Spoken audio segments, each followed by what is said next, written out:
The Anchor Hocking Glass Corporation brings you Crime Photographer.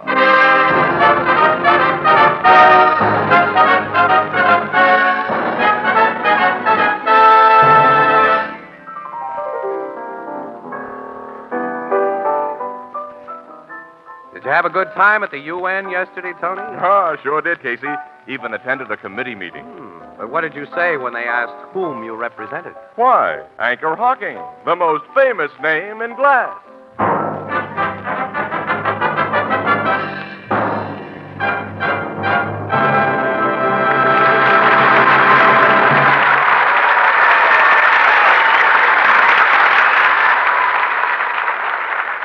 Good evening, ladies and gentlemen. This is Tony Marvin.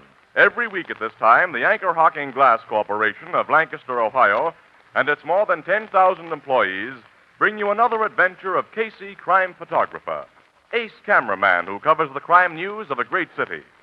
Written by Alonzo Dean Cole, our adventure for tonight, The Chivalrous Gunman.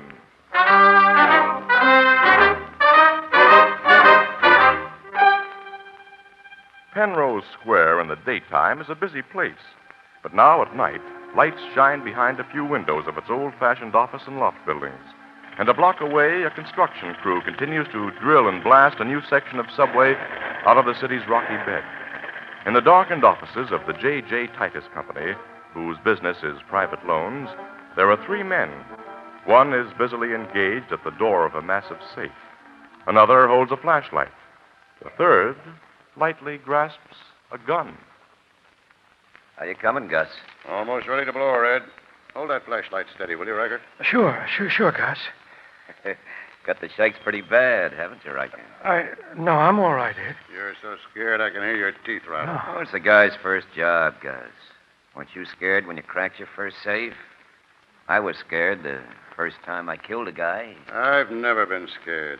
How many men have you killed, Ed? Oh, you've got a lot to learn about the rackets, Riker. You must never ask personal questions, and you must cultivate a bad memory. I will. I got the charge in and all wired. It's ready to shoot after I rig my padding. You still scared, Riker? Well, sometimes people work in this building at night doing overtime. If the explosion is heard... Nuts. Nobody paying attention to this blast.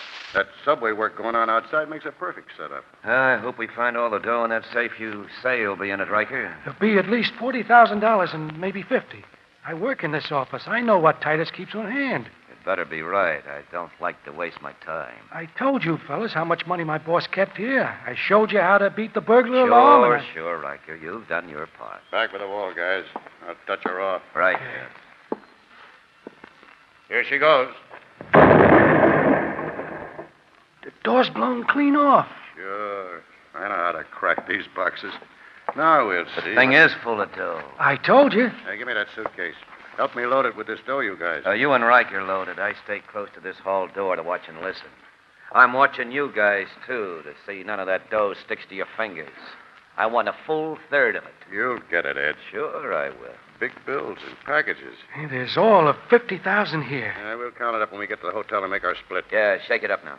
We've got it all. Hey, let's get out of here. You carry the bag with my tools in, Riker. I'll take the money suitcases. Oh, why can't Do I... as Gus tells you, Riker. Sure, Ed, okay. But let's get away. Quiet now, and I'll open the door. Come on, there's no one in the hall. We'll go down the back stairs. Yeah, then it's only a block to the car and our getaway. Quiet. Somebody opened the door. It's down the hall there. That girl. Oh. Don't scream, babe. Don't. I won't, but why do you point that gun at me? Mr. Riker. She recognizes me, Ed. She's a stenographer who works in that office. She'll tell. And if she told the cops on you, you tell about us. You got to bump the scale, Ed. No, I don't know what this is all about. Please. Quiet. Let her have it, Ed. This girl's coming with us. Coming with us. Where? I know a spot out in the suburbs. You're going to kill me. Now, take it easy, baby. Come on, we're heading down the back stairs. Ed, you take her where you want to. Gus and I'll go to the place we agreed And on. take that dough with you? Yeah. Oh, no, Riker. The dough and me are going to stick together.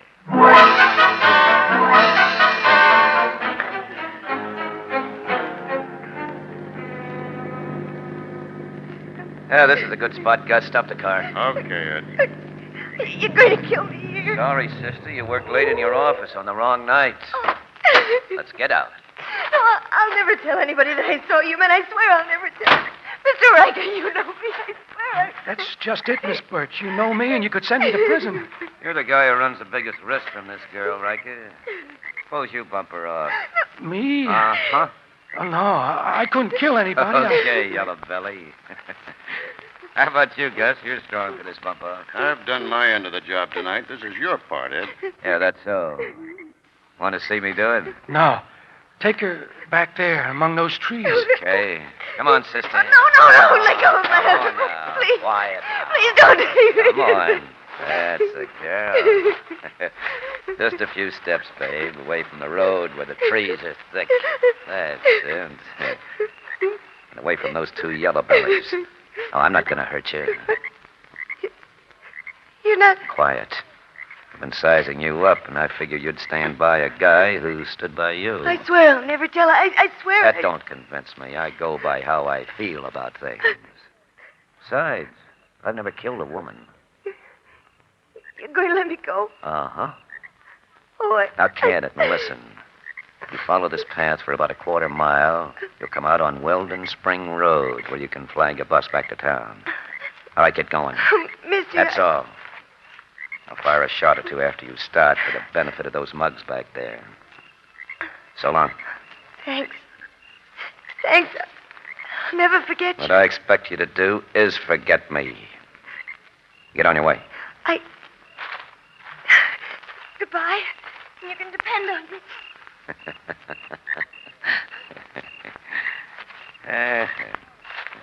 That's swell double cross, Hey, Ed. what, Listen, I didn't trust you with that money.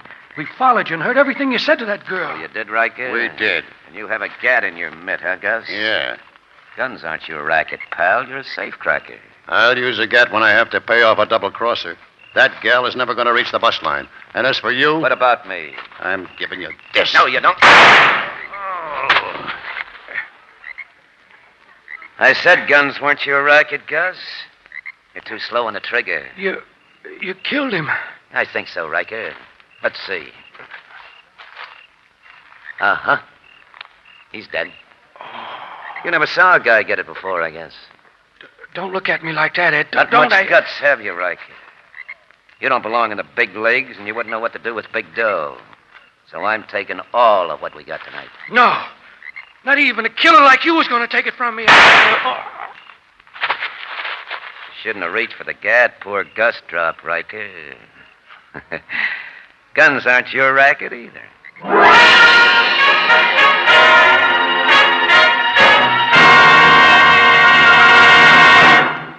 Our story will continue in just a moment.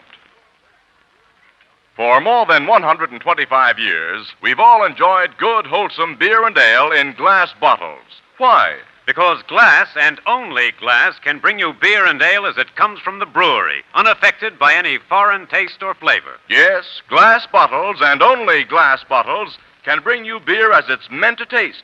Beer that's brewery bright. And here at last is a new kind of bottle. A glass bottle that's different. It requires no deposit. No return to the store. When the bottle is empty, just throw it away. It's light as a feather. Sturdy and compact. It saves space in the icebox. It belongs on any table. It's a natural for picnics. And, brother, what flavor, that real brewery flavor. Protected by glass. As only glass can protect it. Yes, the revolutionary new Anchor Glass one-way, no-deposit bottle is sweeping America. For flavor, demand beer in glass bottles. For convenience, demand your favorite brand in the new Anchor Glass one-way, no-deposit bottle. A product of Anchor Hocking. The most famous name in glass.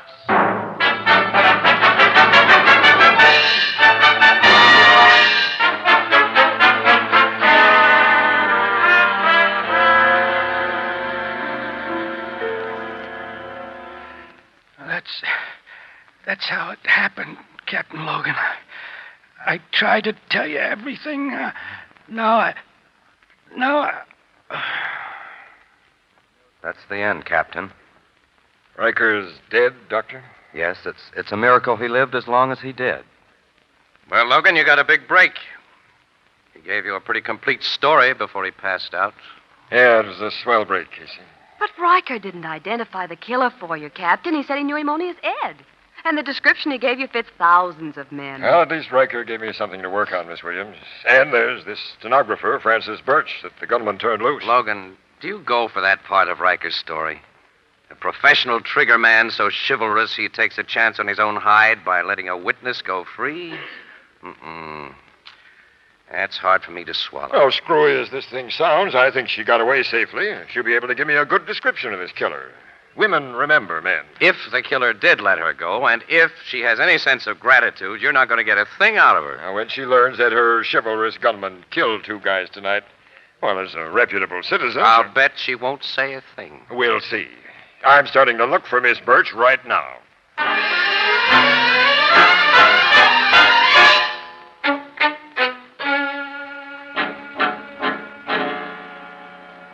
Yes, Captain Logan, the man let me go.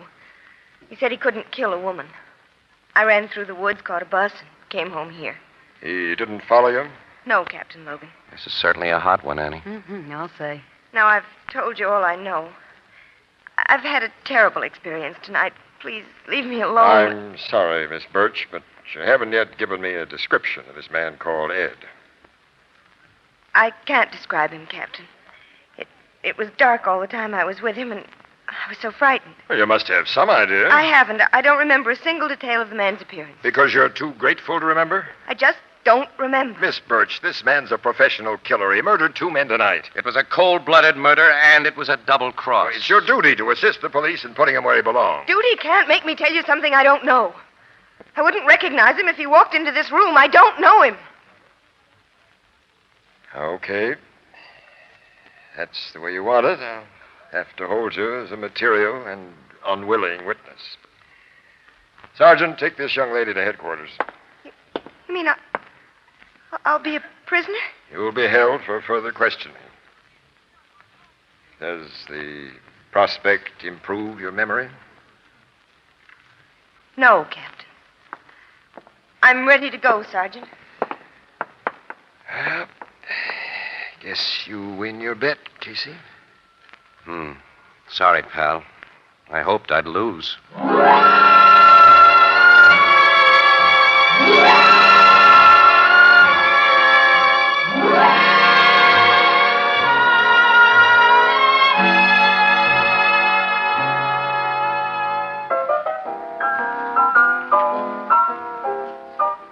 Mr. Ebersole, to everyone who's come into this bar, I've been predicting that this here baseball season is going to end with a big surprise. Hello, Ethelbert. Hi, pal. Casey, Miss Williams. Excuse me, Mr. Ebersole. Where you been all day? Oh, hanging around police headquarters. Who's that guy? I'm going back Just there a in a few fellow. minutes. Yeah, we've only got time for a small bottle of beer apiece, so give us some action, Ethelbert. Come Coming on. right up. You sticking close to headquarters, waiting for a break in that chivalrous gunman case? Yeah. Yeah, the thing's swell newspaper copy. The women especially are eating it up. Well, I'll say they are, Miss Williams. Every other femme who comes in here is talking about the killer who wouldn't hurt a lady. I think most of them are jealous of that Birch gal. They'd like to have met such a romantical character themselves. Oh, romantical character nuts, Ethelbert. Those cookies don't do anything romantic or chivalrous unless they got a very cold, hard-boiled reason for it. But she still ain't described or identified the killer, has she? Well, no. Which seems to prove, Mr. Casey, that he didn't take very big chances. He was simply an excellent judge of character. Maybe. The thing still has a phony smell to me. I don't see why, Casey. He sized up the gal and figured she wouldn't rat on anyone who done her a big favor. That's all there is to it. That's the way it looks, all right. I admit. I suppose the cops have investigated the Birch gal pretty thorough, huh? Very thoroughly. And she's just what she seems to be, a plain-looking, capable stenographer. And her reputation is A1. Yeah, but, Annie, nobody knows her really well. She has no close gal friends. She never went out much with guys. The cops didn't find anybody she'd ever been confidential with. Well, so what? Girls in a wolf town like this are smart to keep to themselves. Yeah. Well, she worked overtime on the night of the robbery at her own request, Annie. And her boss says that she's done that many times before. Yeah, I know. You got suspicions of Miss Birch, Casey? Well, I had, pal, but there seems to be no grounds for them. Casey had an elaborate theory that the appearance of Miss Birch after the Titus safe was robbed was timed. Timed? To make two of the robbers, Riker and Gus, agree to a change in plans. See, they'd intended to split the dough in a downtown hotel. Well, Francis Birch provided an excuse for this gunman Ed to get them and the stolen money out to a lonely spot in the woods where he could bump them off and take the entire haul. You figured Miss Birch and that Ed were working together, huh? Well, it was a theory. You mean a hunch? Yeah, only Logan can't find any connection between the Birch gal and any crooks. I don't think it was a very hot theory, anyways. I guess Captain Logan's been rounding up a lot of suspects, huh? Every guy known to have associated with a safecracker, Gus, has been brought in for questioning. The cops are still looking for more. Oh, well. Annie, come on, let's get back to headquarters. If anything breaks in this case, we want to be around, And you know. we'd better be. Our city desk will have our scalps. You know what I predict about this case, pal? What? It'll either be solved Yeah? or it'll always remain a mystery.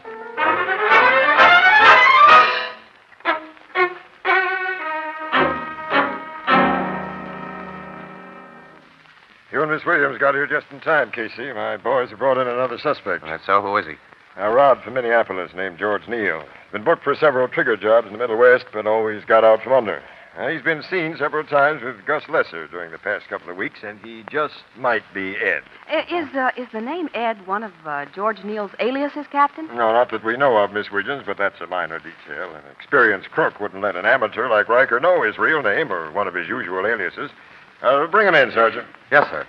And in a minute or two, I'll have Miss Birch in to give him the once-over. Oh, she won't identify anyone for you. I watch that gal very closely when she meets a suspect, Miss Williams. When she sees the right one, she may tell me more than she intends to. Oh, you think she'll give herself and him away? Could be.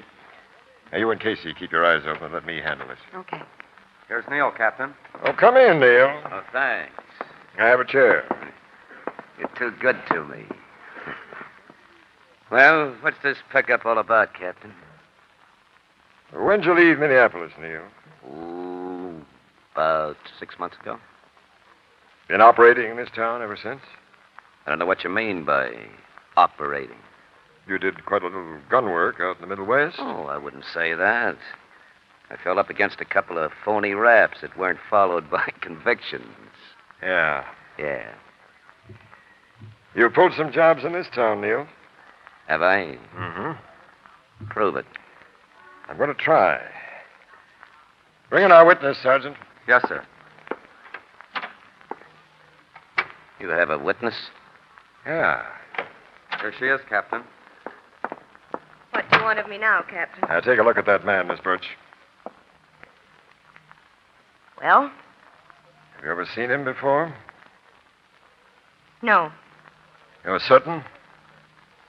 Certain. That's all. Take her back to her quarters, Sergeant. Yes, sir.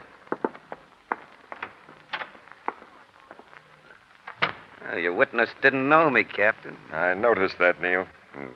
Am I at liberty to go now? You're being held for questioning. Take charge of him, Martin. Come on, Neil. Okay.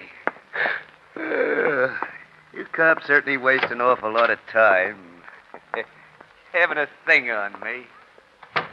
Miss Williams, Casey, you notice a change in that gal when she saw Neil? Yes, Captain. Her voice was calm enough, but did you see how she clenched her hands? Did you get it too, Casey? I wasn't watching the gal, Logan. Weren't watching. Casey! I had my eyes on Neil. He wasn't at all afraid of Miss Birch. You mean you think he's not our guy? I'm sure he is our guy. I don't get it. No, neither do I. All right, now, Neil was pretty tense at first. Because you just might have had the goods on him for any one of a dozen jobs. Well, that tension disappeared when he saw Francis Birch. All he showed then was relief. But, Casey, if he's Ed, he'd have had the opposite reaction. Of course, Ed met this gal only once. He couldn't be sure she wouldn't send him to the hot seat. Right. He couldn't be sure if he'd met her only once. You going back to your cockeyed theory of collusion between that respectable woman and a professional rodman? Neil's a good-looking guy. He could have made a play for her after he learned about the big dough in Titus's safe.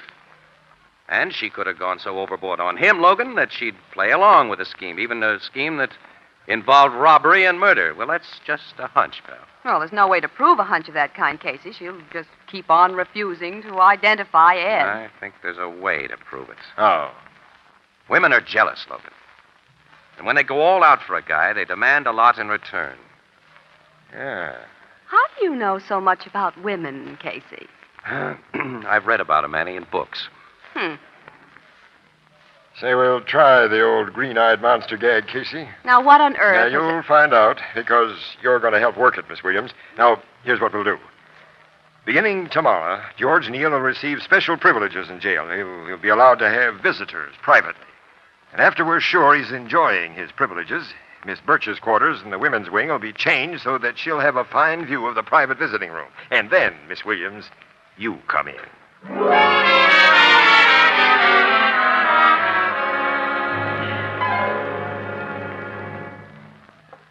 Come in, Miss Williams. Nice of you to visit me. Well, it seems the least I can do, Miss Birch. You must be terribly unhappy here. That's an understatement. I'm not in a barred cell, but I'm in a jail. I'm a prisoner. How much longer are they going to hold me as a witness against a man they haven't arrested and whom I can't identify if they do? Well, I don't know, Miss Birch. But they're making things more comfortable for you. They've given you nicer quarters than you had before. Yes. They moved me in here today. Huh? Oh, this would be quite a pleasant room if it weren't inside a jail. Yes, but it is.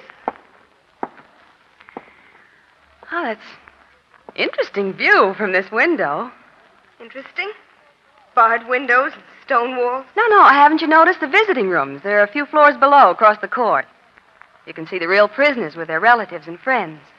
That'll be fun. That fellow Neil is in one of the rooms now. Neil? He's a good-looking guy. One of the men that you couldn't identify, remember? Oh, no. I've been asked to identify so many men. Look, he's got a nice-looking girl visiting him. Yes, I see. She looks a little too blonde to be the real thing. He's definitely peroxide. Oh, I don't know what there is about blondes, real or phony, but they sure appeal to men. Who do you suppose that woman is? I don't know. She's probably a newspaper reporter like you, interviewing him. No, I know all the news gals in town, and she's not one of us. Oh. The guards come in to break up their visit. Oh, Neil must be a close friend. She's kissing him goodbye. Yes, so I see. Look at that. Oh, the guards shoot him out. Show's over. Miss Williams. I wonder if you'd find out for me. What, Miss Birch? Nothing. Never mind.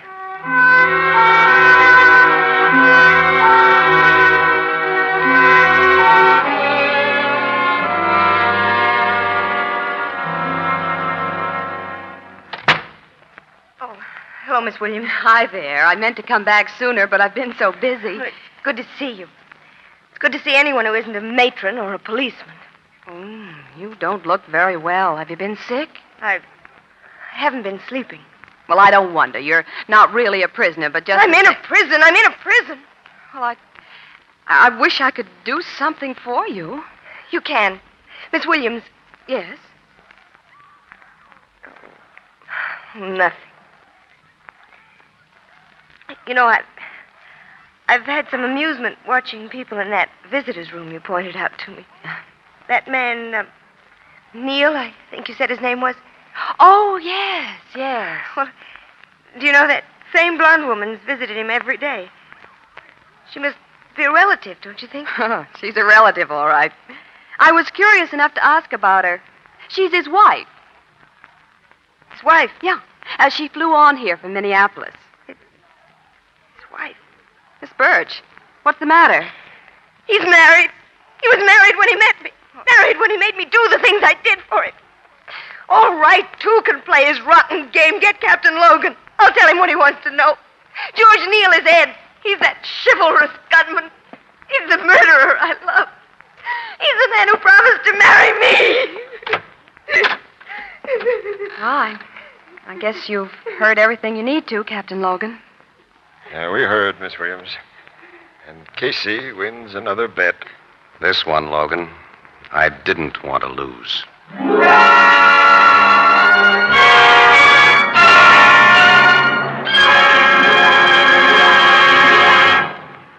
We'll join the crowd at the Blue Note in just a moment. It's a funny thing, but nobody ever seems to have enough glasses. Attractive glasses, big, generous-sized glasses, particularly on these hot summer days and nights when you serve so much iced tea and lemonade. So why not put this note right on the top of your weekend shopping list?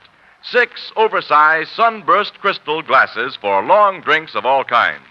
These new sunburst crystal glasses cost only 10 cents apiece at your favorite 5 and 10 cent store or any other store selling household glass. They're crystal, yes, genuine crystal, with a beauty that can be compared only to rare and costly hand-cut crystal, the kind that mothers hand down to their daughters. Yet these sunburst crystal glasses cost only 10 cents apiece, only 60 cents for a half dozen, slightly more in distant cities. Now, you'll recognize them immediately by the distinctive sunburst design. But be sure to ask for Sunburst Crystal by name. Sunburst Crystal, product of Anchor Hocking. The most famous name in glass.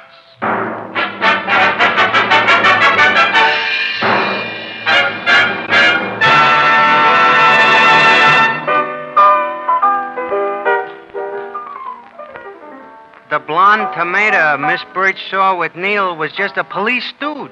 Huh, Miss Williams? Mm-hmm. That's right, Ethelbert. Yeah, great job she has there. After a couple of visits, their little get-together was worth watching. Those visits will put the chivalrous gunman into the hot seat. Yes. Frances Birch has given the DA a detailed account of her association with Neil before the robbery and how they put on that act in the woods. I still can't understand why he needed her as an excuse to get his partners in crime out in them woods. Well, Ethelbert, Neil has a screwy quirk of character, pal. Unlike most professional gunmen, he couldn't shoot a guy unless he had some pretense of self-defense. So he planned things so both Gus and Riker tried to get him before he got them. Pure vanity, Ethelbert. A manifestation of the protective ego with which all males cover their shortcomings. Say, Annie, how do you know so much about men? Not from reading books, Mr. Casey.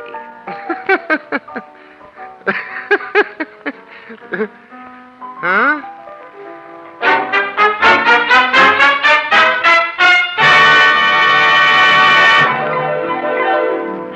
Crime Photographer, starring Stotts Cotsworth as Casey, is brought to you each Thursday by the Anchor Hocking Glass Corporation, makers of Fire King oven glass.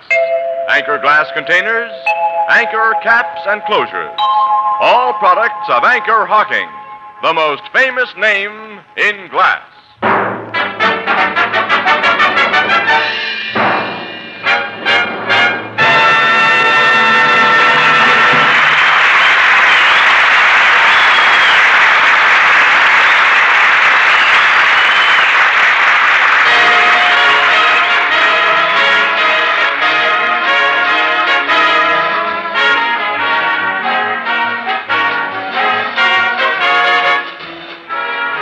Crime Photographer is directed by John Dietz. The original music is by Archie Bleyer, and the program features Miss Jan Miner as Anne and John Gibson as Ethelbert. Herman Chittison is the Blue Note pianist. This is Tony Marvin saying goodnight for the Anchor Hocking Glass Corporation of Lancaster, Ohio, with offices in all principal cities of the United States and Canada.